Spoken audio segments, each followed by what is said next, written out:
ശാന്തമായ ഒരു പുൽമേട്ടിൽ നട്ടി എന്നു പേരുള്ള ഒരു മിടുക്കൻ അണ്ണാൻ ഉണ്ടായിരുന്നു. പുതിയ കാര്യങ്ങൾ കണ്ടുപിടിക്കാൻ നട്ടിക്ക് ഇഷ്ടമായിരുന്നു. ഒരു ദിവസം പര്യവേക്ഷണം ചെയ്യുന്നതിനിടയിൽ അവൻ ഒരു വലിയ തിളങ്ങുന്ന ആപ്പിൾ കണ്ടെത്തി. അത് വളരെ സവിശേഷമായിരുന്നു, മൃദുലമായ തിളക്കം. നട്ടി ആപ്പിൾ വീട്ടിലേക്ക് കൊണ്ടുപോയി. അതിൽ ഒരു ചെറിയ സന്ദേശമുണ്ടെന്ന് കണ്ടു: സ്വർണ്ണ തോട്ടം കണ്ടെത്താൻ നക്ഷത്രങ്ങളെ പിന്തുടരുക.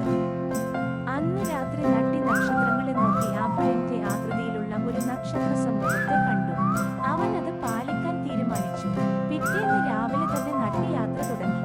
വയലുകളിലൂടെയും തോടുകൾ താണ്ടിയും അവൻ നടന്നു. നക്ഷത്രങ്ങളെ എപ്പോഴും കണ്ണിൽ വെച്ചു.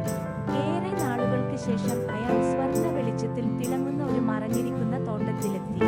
തോട്ടത്തിന്റെ മധ്യഭാഗത്ത് നട്ടി ഇതുവരെ രുചിച്ചിട്ടില്ലാത്ത മധുരമുള്ള ആപ്പിളുള്ള ഒരു വലിയ ആപ്പിൾ മരം ഉണ്ടായിരുന്നു. നട്ടി ആവേശഭരിതയായി വീട്ടിലേക്ക് കൊണ്ടുപോകാൻ കുറച്ച് ആപ്പിൾ ശേഖരിച്ചു. അവൻ തന്റെ കണ്ടെത്തൽ തന്നെ വനസുഹൃത്തുക്കളോട്